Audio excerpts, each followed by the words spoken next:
I didn't set out to buy a Ouija board. It sort of found me. A few months back, I was helping clear out my late aunt's house. A massive, decrepit old Victorian. She'd lived alone for years, so the place was stuffed to the brim with antiques and junk. It was during my third day there, rummaging through the dust-laden attic, that I stumbled upon it. The board was in a carved wooden box, tucked away behind some moldy books. It wasn't one of those cheap, mass-produced ones. This thing looked ancient. The wood was warped, the planchette was hand-carved, and strange symbols ran along the edges. Symbols I couldn't recognize, even after a late-night dive into internet forums. A faint sense of unease curled in my gut when I touched it, but curiosity overpowered caution. I brought it home. It sat in my living room for weeks, mostly ignored. But the nights when I couldn't sleep, that's when I'd find myself staring at it. One restless Friday, after a couple of drinks, I decided to give it a shot. What's the worst that could happen? I lit a few candles, dimmed the lights, and placed my hands on the planchette. Is anyone there? I whispered, feeling ridiculous. Nothing happened, just silence and the flicker of the candlelight. I was ready to pack it up when the planchette shifted under my fingers. A chill raced up my spine. It moved slowly, deliberately to yes. My breath hitched as I stared at the board. I wasn't pushing it, I swear. My hands were barely touching the planchette. Who are you? I stammered, my voice shaky. The planchette began to glide, faster this time. My fingers struggled to keep up. E-L-I-A-S. Elias. The name hung in the air like a weight pressing on my chest. Okay, Elias, I muttered, trying to calm the sudden pounding in my ears. What do you want? The planchette didn't hesitate. F-R-I-E-N-D. My body went cold. It wasn't just the word, it was how the room felt different. The air was heavy, oppressive, like a storm building inside the house. Shadows seemed to stretch unnaturally long, flickering as the candles sputtered. Something moved in the corner of my vision. A trick of the light, I told myself, but I couldn't stop glancing at the darkened corners of the room. Why me? I asked, barely above a whisper. This time, the planchette moved so violently I almost lost my grip. Y-O-U-B-O-U-G-H-T-M-E. I didn't buy you, I protested, my voice cracking. I found you. The flames of the candles rose suddenly, their light casting strange, twisting shadows against the walls. My heart slammed against my ribs. The planchette spelled another word. D-E-B-T. What debt? I shouted, slamming my fists on the table. What are you talking about? The answer was immediate and chilling. S-O-U-L. No, I said, shaking my head like a child refusing to hear a ghost story. This is a joke. You're just some spirit trying to mess with me. Right? The candles went out. Complete darkness swallowed the room. My heartbeat thundered in my ears, and I groped for my phone, my lighter. Anything to bring light back. But the second I reached for the Ouija board, the candles reignited on their own. Except now they burned blue. Elias, I said, my voice trembling. What do you mean, soul? The planchette darted across the board, faster than before. I almost couldn't read it. T-H-E-Y-A-R-E-C-O-M-I-N-G. Who's coming? I shouted, standing so fast I knocked over my chair. A knock sounded at the front door. I froze. It wasn't an ordinary knock. It was slow, deliberate. 3 heavy thuds. My skin prickled. I glanced at the clock. 2:33 a.m. No one should have been at my door. Elias, I whispered, my voice shaking. Who is it? The planchette moved with purpose. D-O-N-O-T-O-P-E-N-I-T.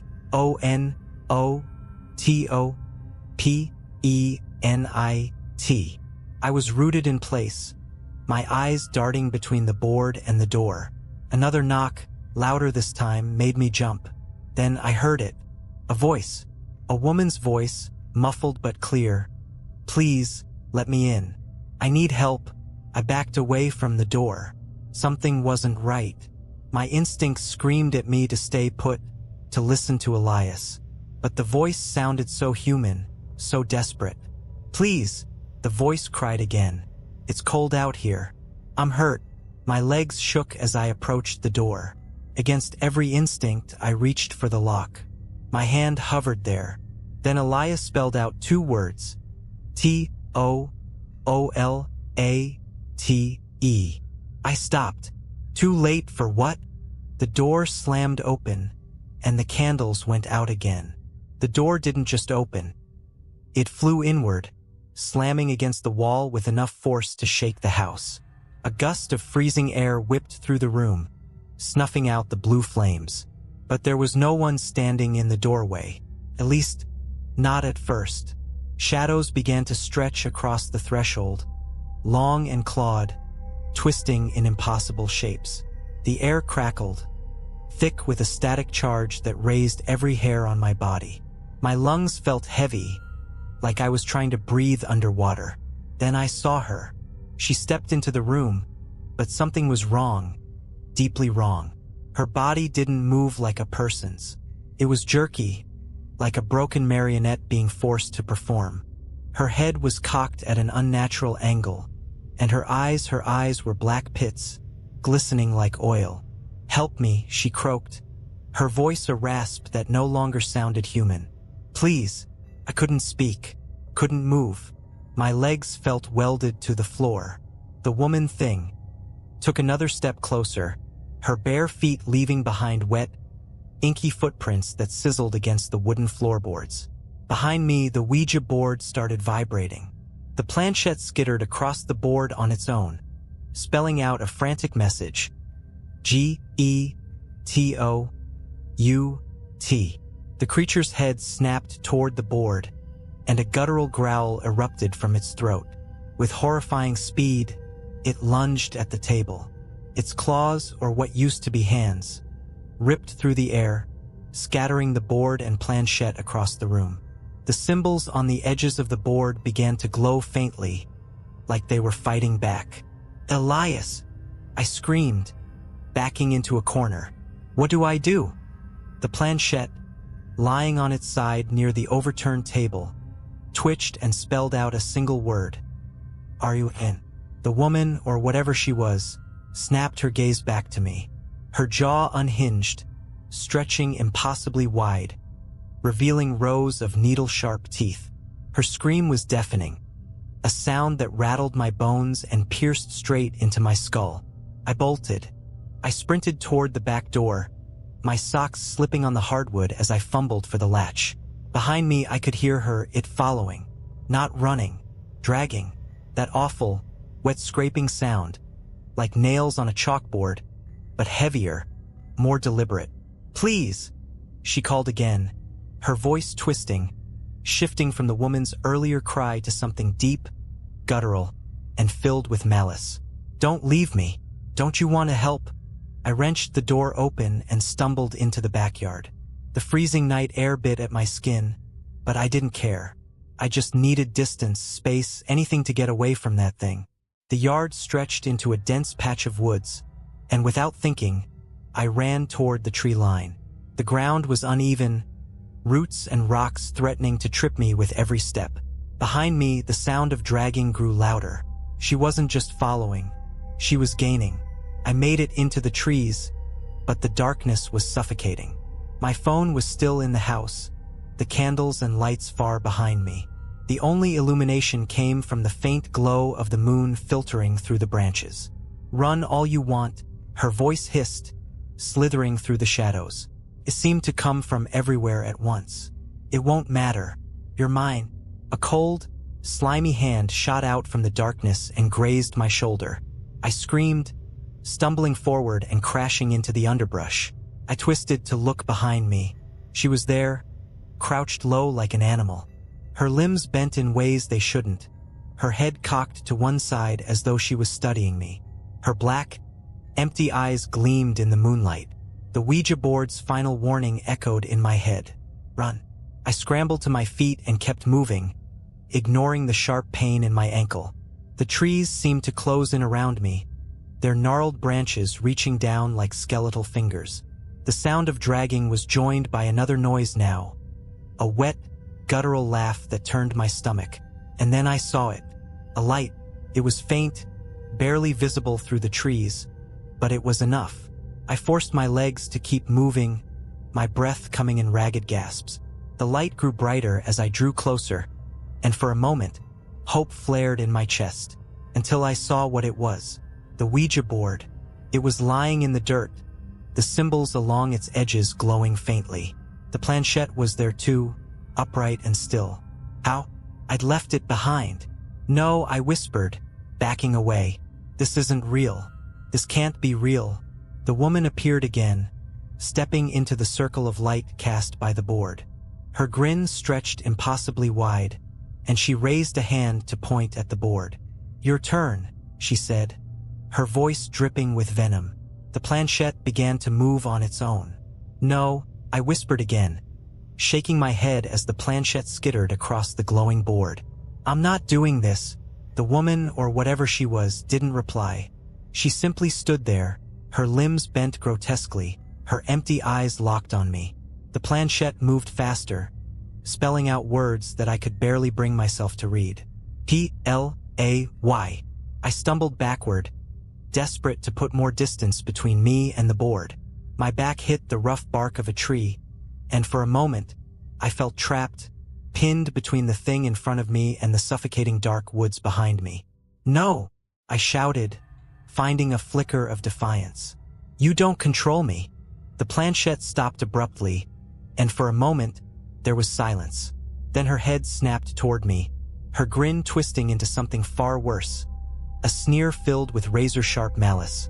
You brought me here, she hissed, her voice layering itself over Elias's name like a broken radio. You opened the door. I didn't know. I started, but she cut me off with an ear-splitting scream that made my knees buckle. The ground around the Ouija board cracked, glowing with an unnatural light. Roots twisted up from the earth, coiling around the board as though trying to pull it back into the ground. The symbols flared brighter, pulsing in time with my racing heart. The planchette moved again, spelling something new. S-A-C-R-I-F-I-C-E.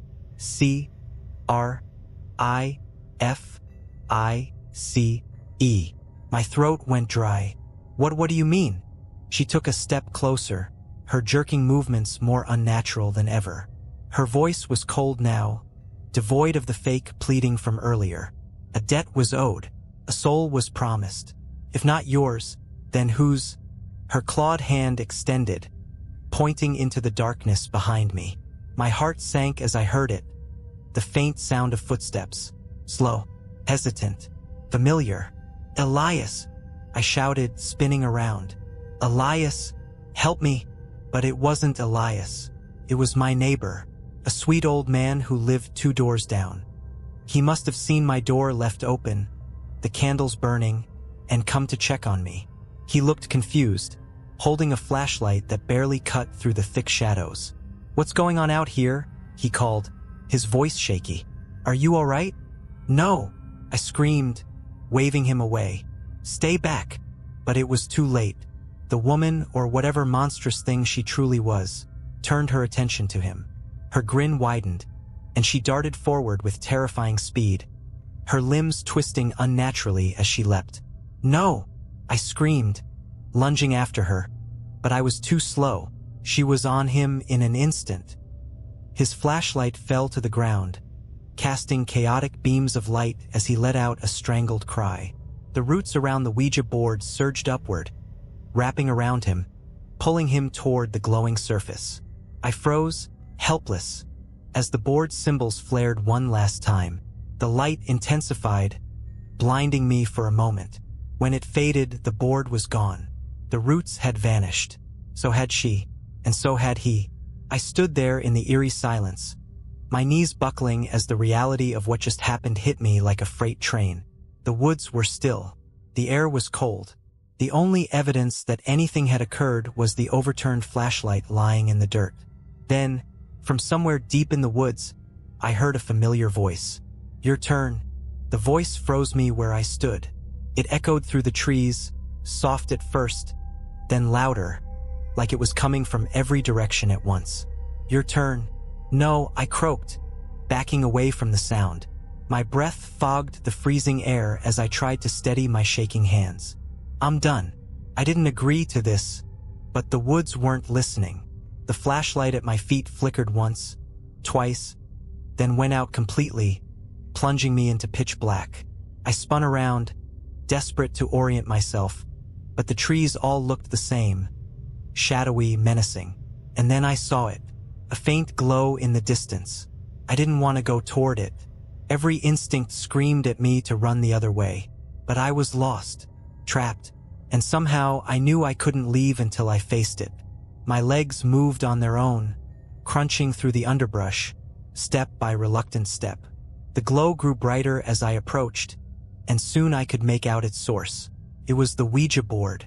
The damn thing had reappeared, lying in a clearing surrounded by a perfect circle of dead, blackened grass. The symbols on its edges pulsed like a heartbeat, and the planchette sat in the center, waiting. I didn't want to touch it, but as I stood there, staring, something shifted behind me. A sound low, guttural, and far too close. I turned slowly, every muscle in my body screaming in protest. She was back. Her twisted form emerged from the shadows, her limbs stretched impossibly long, her head tilting from side to side as she crept toward me. Her grin was wider now, impossibly wide, her jagged teeth glinting in the faint light of the board. "You can't leave," she hissed, her voice a chorus of overlapping tones. "Not until you finish the game." I shook my head violently. "I didn't start this game. I don't want to play anymore." Her laughter was a terrible, wet sound that rattled through the clearing. "It's not about what you want. The board wants what it's owed." The planchette slid across the board, spelling another word. CHOOSE. "What do you mean, choose?" I shouted, tears streaming down my face. "Choose what?" She pointed at the board, then at me, her clawed fingers slicing through the air like a knife. Her voice dropped to a whisper, icy and venomous. "Choose whose soul pays the debt." "No," I whispered, shaking my head. "I can't." The planchette moved again, faster this time, spelling out a chilling message: PAYORTHEYALLDIE.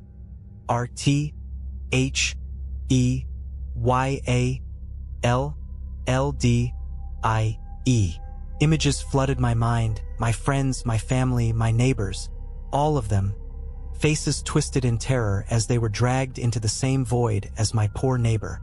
The woman stepped closer, her oily black eyes narrowing. "Decide," she growled. My hands trembled as I looked at the board, the glowing symbols mocking me. My mind raced, searching for a way out, a loophole, anything.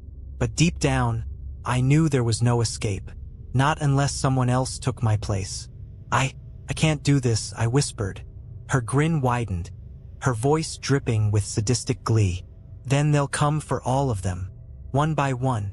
I stared at the planchette, my breath coming in short, shallow gasps. My vision blurred, and my heart pounded so hard I thought it might stop. Slowly, my hand moved toward the board, shaking violently. "Fine," I choked out. "I'll choose." My hand hovered over the planchette. The glow of the board seemed to pulse in time with the terror coursing through me. Every nerve screamed at me to run, but where would I go? She'd find me, they'd find me. The forest itself felt alive, watching, waiting for me to make the choice. "Choose," she whispered again, her voice curling around me like smoke. Her form seemed to waver, dark and slick, as though she were no longer tethered to the rules of this world. "I can't," I whispered, tears streaking down my face. "Please, there has to be another way." She laughed. A hollow, echoing sound that felt like knives dragging across my skin. "There is no other way. Pay the debt or they'll all suffer." My mind reeled, flipping through every face I knew. My sister, my coworkers, the barista who always smiled at me in the morning.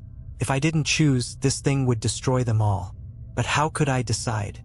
How could I willingly condemn someone else to this fate? Then I remembered Elias. Why? I blurted out, my voice trembling.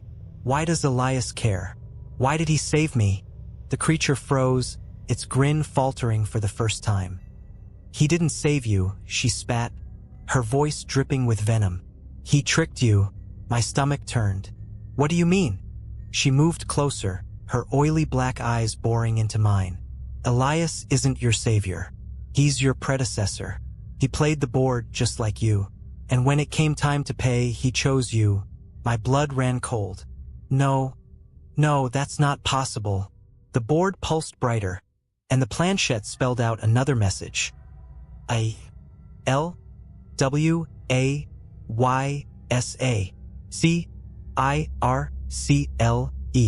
I stumbled backward, my mind spinning. Elias wasn't helping me, he'd set me up. This was the game's cycle. Its twisted, never-ending loop. One soul damns another over and over until the board gets what it wants. Her voice broke through my panic, sharp and cruel. Choose or the circle widens. Everyone you've ever known. Everyone you've ever loved. I had to do something, anything. My gaze darted to the board, then back to her. My hands clenched into fists. If Elias had tricked me, maybe there was a way to end this cycle. What if I don't choose? I asked, forcing my voice to steady. Her grin returned, slow and cruel. Then you'll stay here, forever. The board will keep you, and it will still take them all. The forest seemed to close in tighter, the air growing heavier. My chest burned with the weight of it. My heart screamed for me to pick someone, anyone, and save myself. But deep down, I knew what I had to do. I'll choose, I said quietly, stepping closer to the board. Her grin widened, triumphant. The planchette began to move, waiting for my answer. But instead of pointing to a name or offering up a soul, I grabbed the board. With every ounce of strength I had, I hurled it into the glowing abyss beneath the blackened grass. The creature screamed, a sound so loud and unnatural it felt like it would split my skull. The glowing circle erupted in a blinding flash of light, and the forest around me shook violently. I fell to the ground, covering my ears as the sound and light consumed everything. Then silence. When I opened my eyes, the clearing was gone. The Ouija board, the glowing symbols, the woman, all of it had vanished. I was lying in my own backyard, the faint glow of the early dawn stretching across the horizon. I sat up slowly, my body aching, my mind reeling. For a moment, I thought I was safe, but then I saw it. A faint burn mark on the grass, the shape of the Ouija board etched into the earth. And in the distance, carried on the morning wind, I heard a familiar voice. Your turn. The world around me felt muted in the light of dawn. Birds chirped, the air was crisp, and yet that faint, sing-song voice echoed in the back of my mind. Your turn. I stumbled inside, my legs like jelly, and slammed the door behind me. The house felt wrong, too quiet, too still. My chest heaved as I scanned the room, expecting to see her, or the board, or some remnant of the nightmare I had just survived. But there was nothing, just my overturned chair, the melted candle stubs, and the faint scorch mark on the floor where the board had been. For hours, I sat in silence, unable to shake the feeling that I was being watched. Every creak of the house, every flicker of shadow sent my heart racing. I wanted to believe it was over, that destroying the board had broken the cycle. But I couldn't ignore the mark in my backyard, or the voice. That night, I barely slept. I kept every light in the house on, clutching a kitchen knife under the covers like it could somehow protect me. When I did drift off, I dreamed of her. Those black, pitiless eyes, that smile, and the board, glowing in the darkness, waiting for me to play. The next few days were a blur. I called out of work, avoided friends and family, and tried to convince myself that I wasn't losing my mind. But the signs kept piling up. Lights flickering, doors creaking open on their own. My reflection in the mirror lingering just a fraction too long after I'd moved. And then came the package. It arrived one evening, left on my doorstep with no return address. My heart sank as I picked it up. It was heavy, wrapped in brown paper, and smelled faintly of smoke. I didn't want to open it. I knew what was inside, but I had to. My hands shook as I tore away the paper. And there it was, the Ouija board, perfectly intact, its symbols glowing faintly in the dim light of my kitchen. The planchette sat neatly on top, as though waiting for me to make my move. A note was tucked inside the box, written in jagged, frantic handwriting. It doesn't end. Pass it on, or it will come for you. Panic gripped me as I shoved the box away, knocking it to the floor. The board slid out, landing face up, and the planchette moved on its own. Slowly, deliberately, H-E-L-P. I screamed, kicking the box away and running to the far corner of the room. But the board stayed there, glowing, taunting me with its silent demand. I didn't know what to do. If I destroyed it, would it truly be gone? Or would I end up like the last person, doomed to suffer, to drag someone else into this nightmare just to save myself? The voice returned, soft and teasing. Your turn. I stared at the board, tears streaming down my face, and made my decision. I stared at the Ouija board lying on the floor, its glowing symbols casting faint, eerie shadows on the walls. The planchette twitched, waiting for me to act. The note's warning echoed in my mind. Pass it on, or it will come for you. How could I doom someone else to this torment? But the alternative, keeping the board, living with its curse, I couldn't survive that. I already felt it creeping into my mind, into my very soul. The shadows were darker, the silence heavier. I could feel her waiting, watching. Your turn, the voice whispered again, closer this time, almost playful. I knew what I had to do. The decision made me feel sick, hollow, but there was no other way. Hands trembling, I packed the board back into its box and wrapped it in the brown paper. My head swam with guilt as I wrote an address. An old coworker I hadn't spoken to in years. Someone who wouldn't immediately connect the package to me. I convinced myself it wasn't personal.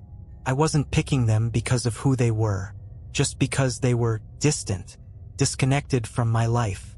The next morning, I dropped the package off at a shipping center. I avoided the clerk's eyes as I handed it over, my throat tightening with every step I took away from the counter. I couldn't shake the feeling that I'd hear the voice again, that I'd see her one last time. But the further I got from the shipping center, the lighter I felt. Maybe I was free. For a week, nothing happened. The house felt normal again. No flickering lights, no voices, no shadows that seemed to stretch and linger. I started to believe I'd done the right thing. The only thing. The nightmares began to fade. My appetite came back. Life resumed its fragile balance.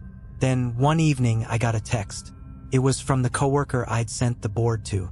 A photo of the Ouija board, unwrapped, sitting on their kitchen table. The message underneath was short, simple. What the hell is this? Why did you send it to me?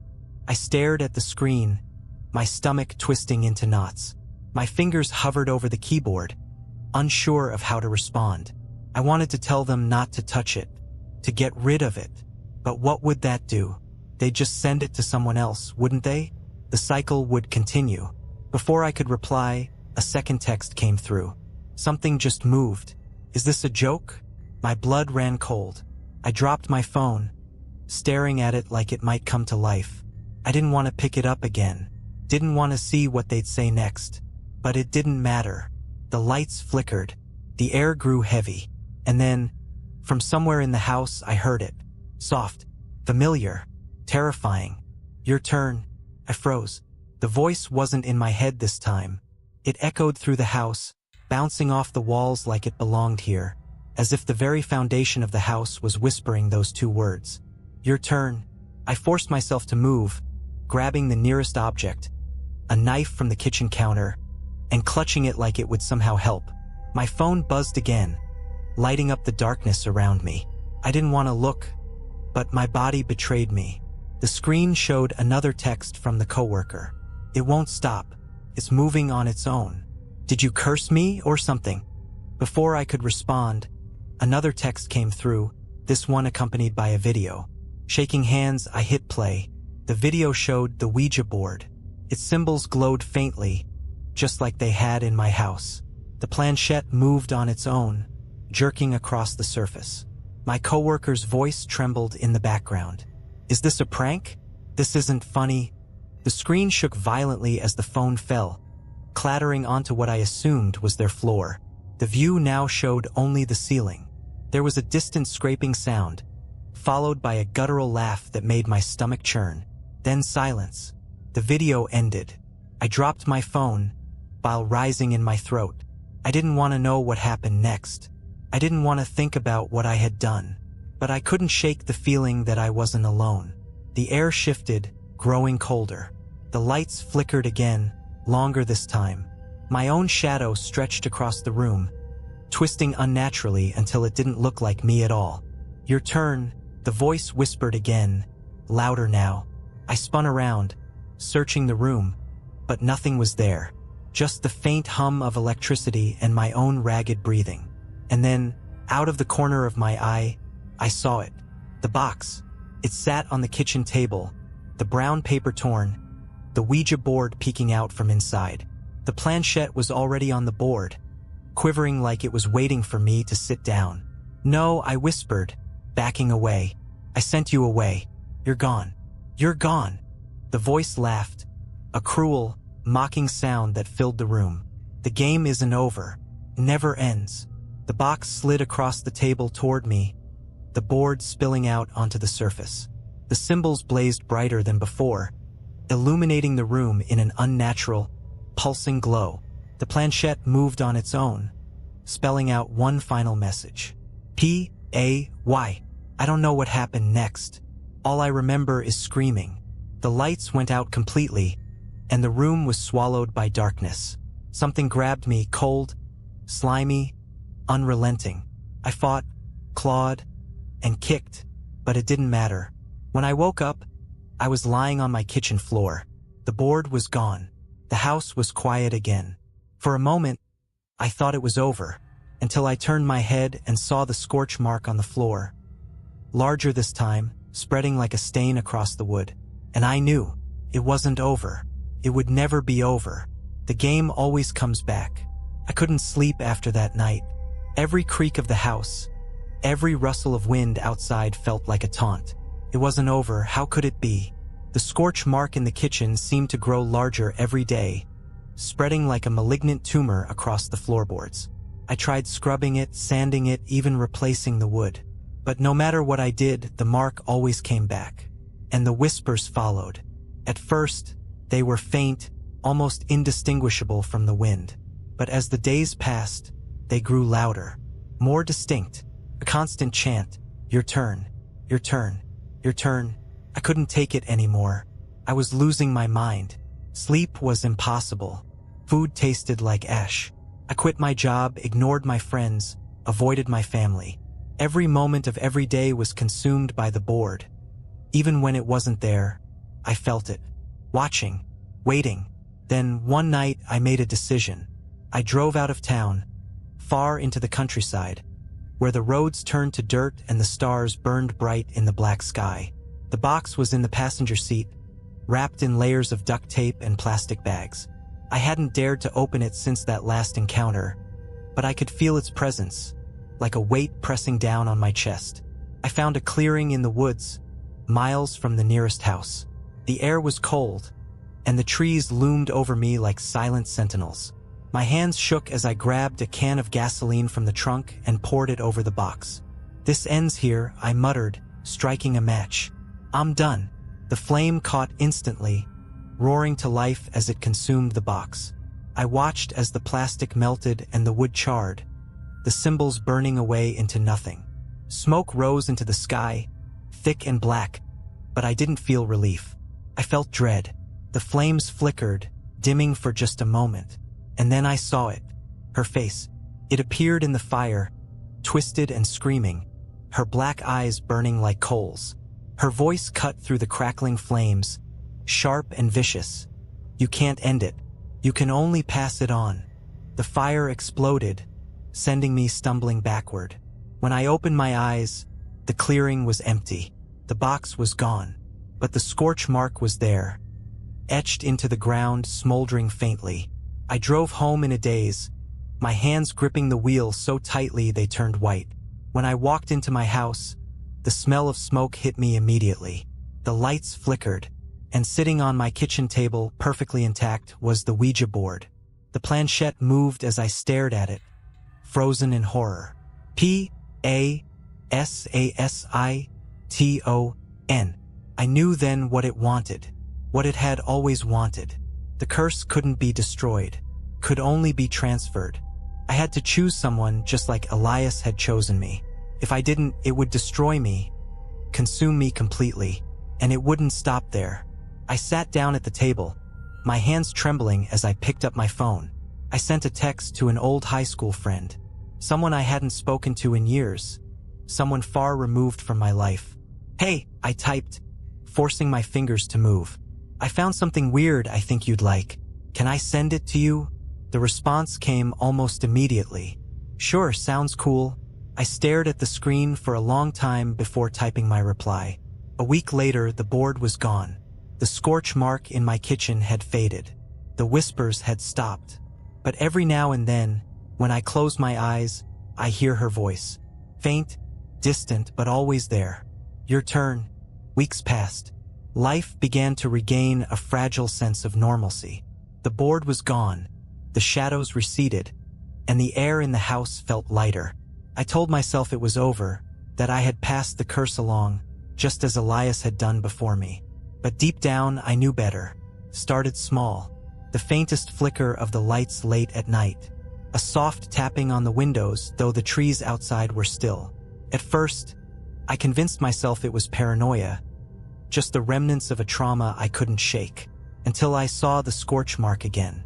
It appeared one morning, faint at first, barely visible against the kitchen floor.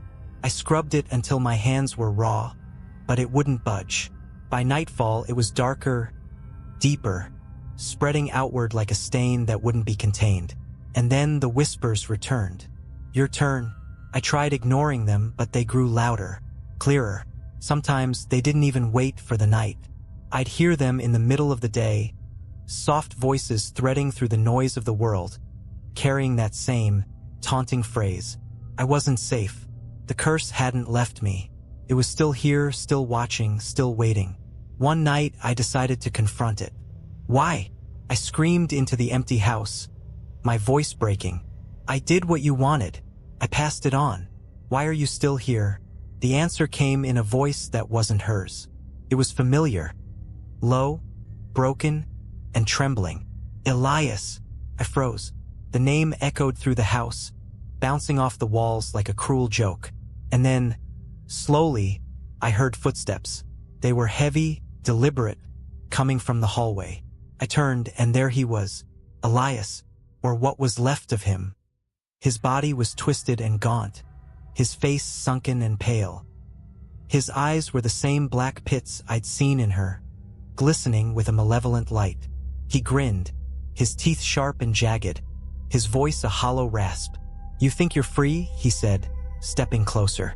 "You think you can just pass it on and walk away?" I backed away, my legs trembling. I followed the rules." He laughed, a dry, rattling sound that sent shivers down my spine. "The rules were never for you. The game doesn't end just because you try to escape. What do you want?" I shouted, tears streaming down my face. "What do you want from me?" His grin widened, his voice dripping with malice. "It's simple. Play again, or join us." The lights flickered, and for a brief moment, I saw them, shapes in the shadows, twisted and wrong. Dozens of them, maybe hundreds, their eyes glowing faintly as they watched from the corners of the room. They were the others, the ones who hadn't passed it on, the ones who had lost. Elias took another step closer, his shadow stretching across the floor. "Your turn." I don't remember what happened after that. I woke up on the kitchen floor, drenched in sweat, the house deathly quiet. The scorch mark was gone. The whispers had stopped. For now. But I know it's not over. The board will come back, just like it always does. And when it does, I'll have a choice to make. Because the game never ends, and it's always your turn. I knew it couldn't go on like this. The shadows, the whispers, the scorch marks. They weren't just lingering